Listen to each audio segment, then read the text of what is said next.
आता बघ अलकामध्ये कोण आहे? ए आहे.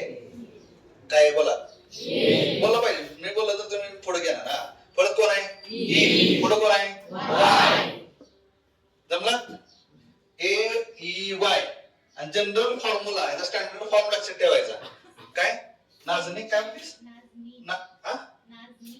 नाजनीन. बस आता ठीक. आले खूप झालं नाजनीन म्हणल्यावर. इकडे बघ. इकडे बघ. मला काय म्हणत असतो? CNH बोला. हा twice n plus 2. General formula CNH twice n plus 2. CNH twice n minus 2. Plus 2 minus 2 किती येतात सर? 0. 0 दोन जाणार. फक्त इथं राहणार CNH ट्वाइस एन. संपलं. एन म्हणजे काय? कार्बनची संख्या. एन म्हणजे कार्बनची संख्या. बरोबर ना? मला तुमच्या लक्षात येतं यायला पाहिजे. बघ ए आलं की सिंगल बॉन्ड. ए आलं की मोठ्याने. आणि वाय आले की ए आलं की ए आलं की आणि ट्रिपल बॉन्ड. फॉर्म्युला वाचा. सगळ्यात मोठ्याने वाचायचं फॉर्म्युला. जनरल फॉर्म्युला वाचा. CNH2n plus 2. CNH2n minus 2. Minus 2. 2 ना 2. काय बोलायचं? 2. हा हे काय? CNH2n. ओके ठीक आहे. संपलं? हा आता तुम्ही एक लक्षात ठेवायचं. वाय आले ट्रिपल बॉन्ड. आता कार्बनचा ॲटॉमिक नंबर आहे 6. ह्याचे इलेक्ट्रॉनिक कॉन्फिगरेशन आहे 2 and 4. म्हणजे जी व्हॅलन्स आहे 4. व्हॅलन्स किती आहे? 4. मग व्हॅलन्स जर 4 असेल तर कार्बनच्या भोवती अशा 4 लाईनी मारायच्या. लाईन मारायला जमते तुम्हाला. दहावीत गेलाय जमली पाहिजे. जमल का लाईन माराय? किती लाईन मारायच्या? 4. एका वेळी एकच पाहिजे. 4 ठेवायच्या. एका वेळी एकच. एक पण इथे किती आहे? 4 लाईन. म्हणजे याचा लक्षात ठेवायचं याची व्हॅलन्स 4 आहे. त्याला दांडकी किती येते? 4 दांडकी. कार्बनच्या भोवती 4 दांडकी पाहिजे. किती? 4. एवढंच लक्षात ठेवायचं. बाकी लक्षात ठेवायचं नाही. आता मी सांगितलं तुम्हाला ब्युटेन काढायला. कोण कोण काढायला सांगितले? ब्युटेन. कार्बन संख्या किती असते? 4. कार्बन संख्या ब्युटेन मध्ये 4 आहे. मग सलग 4 कार्बन काढून घ्यायचे. विचार करायचा नाही. का तर वाय आले. आलं कळलं का? वाय आले म्हणून बॉन्ड किती? 3. म्हणजे कुठेतरी 3 लाईन मारायला. मारले काय अवघड झालं. आता ह्या कार्बनच्या भोवती दांडकी किती येते? 1 2 3. कितीची गरज आहे आपल्याला? एकच. किती द्या चालेल. झाला 1 2 3 आणि ते 4. ह्याचा विषय संपला. आता ह्याचा विषय घ्या. ह्याला किती येते? 2. कितीची गरज आहे? वर खाली. ह्याला बोला 1. कितीची गरज आहे? 3. झाला. आता इथं लिहा हायड्रोजन. इथं लिहा हायड्रोजन. इथं लिहा हायड्रोजन. इथं लिहा हायड्रोजन. कार्बन संख्या मोजा 4. हायड्रोजन मोजा. कार्बन संख्याने 6. Triple bond. ओके. आता बघ C4H6 ह्यात टाका. कार्बन किती आहेत? 4. C4 यांच्या ऐवजी काय टाकायचं? 4 टाकायचं. 4 दुनी 8. 8 वजा 2 6. कळलं? आता काय झालं? नाही कळलं? कोणाला नाही कळलं? तुला नाही कळलं? काय एन म्हणजे काय असतं? कार्बन संख्या. एन म्हणजे काय? कार्बन संख्या. आता मी बोललो काय माहितीये का? कार्बन 5 आहेत. कार्बन जर 5 असतील तर ह्यात टाका. किती येणार? 5 दुनी 10. 10 2 12. 5 दुनी 10. इथं 12 इथं 10. मग इथे किती येतील? 8. 12 10 8. 2 2 कमी होत जाणार. आता तुम्हाला स्ट्रक्चर असं मी काढायचं नाही बघा. C3H6 आलं आणि तुम्हाला म्हटलं याचं स्ट्रक्चर काढा. कसं काढणार सांगा? C3H6 तुम्ही काय करायचं? हे 1 2 3 फॉर्म्युला काढायचे.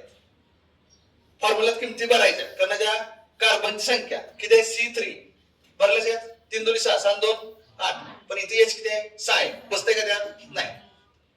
3 3 2 6 बसतंय. म्हणजे कुठलं आलं हे? अल्के आलं. बरोबर ना? कार्बन संख्या 3. कार्बन संख्या 3 म्हणजे त्याचं नाव काय दिलं त्याला? प्रोपेन. प्रोपेन.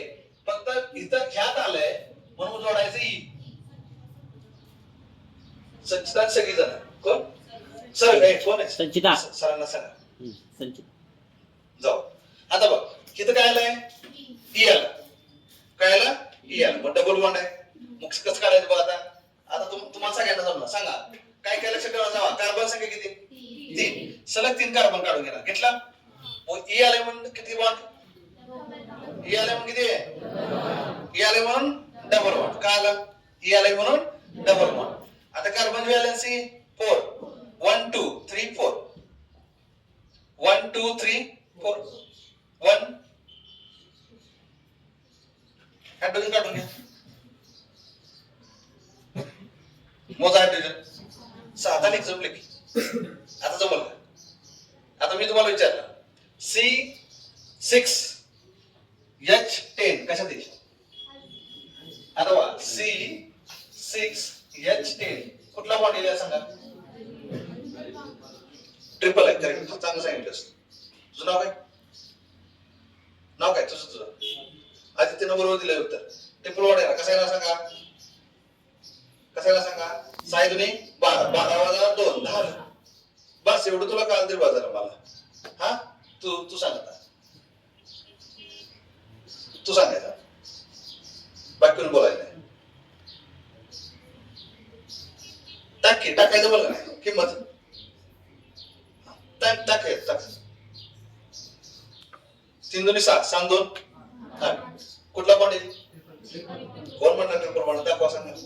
Single bond. कुठला येईल? C3H8. तुझं नाव काय?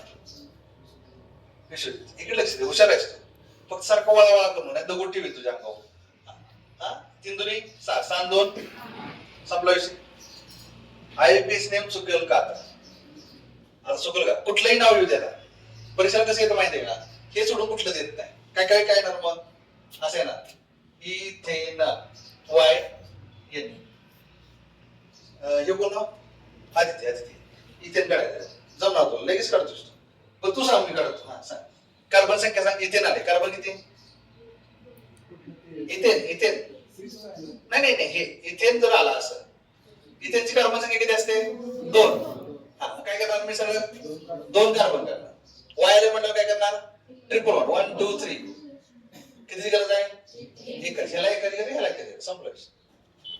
अवघड आहे. जमतंय का? तर हे झाला कार्बन कंपाऊंड. त्याच्या पुढचा चॅप्टर कुठला आहे तुमचा? ते सोपं आहे. आता मॅथ्स सायन्स 2 चे पहिले 2 धडे आणि ॲनिमल क्लासिफिकेशन सगळ्यात इम्पॉर्टंट आहे. ओके कळतंय का? आणि मॅथ्स सेकंड जो आहे मॅथ्स फर्स्ट मॅथ्स सेकंड ह्याचे पण तुम्हाला मी सरांसाठी क्वेश्चन देईन chapter wise 1 mark 2 mark 3 mark 4 mark. हा फक्त तुमचा प्रॉब्लेम कुठे आहे? क्वेश्चन नंबर 4 आणि क्वेश्चन नंबर 5. क्वेश्चन नंबर 4 मध्ये 3 मार्क्स असतात. क्वेश्चन नंबर 5 ला क्वेश्चन नंबर 4 मार्क्स आहे. किती मार्क्स? क्वेश्चन नंबर 4 3 आणि क्वेश्चन नंबर 5 क्वेश्चन नंबर 1 मध्ये किती मार्क असतात? Question number 2 question number 3 question number 4 आणि क्वेश्चन नंबर 5. हा 1 आहे म्हणून 1 मार्क्सचे सगळे क्वेश्चन असतात. हे 2 आहे 2 मार्क्सचे सगळे क्वेश्चन आहेत. हे 3 आहे किती 3 मार्क्स आहे का? नाही मग किती? 3 मार्क्स. किती आहे? किती आहे? बरोबर ना? आता क्वेश्चन नंबर 2 आणि 3 मध्ये ऍक्टिव्हिटी असते. त्या ऍक्टिव्हिटी असतात 2 आणि इथे ऍक्टिव्हिटी असते 1. 7 मार्काला ऍक्टिव्हिटी येतो बा. बरोबर ना? पेपर पॅटर्न माहित पाहिजे आपल्याला. क्वेश्चन नंबर 4 आणि क्वेश्चन नंबर 5 तुमचा सॉल्व्ह होत नाही. त्यामुळे तुम्हाला मार्क पडतात 33 34 33 34. बरोबर नाही? तुला किती मार्क आहेत? 35 का 36? मॅथ्स 1 ला हा 39. 90 च्या अबाव किती आहेत?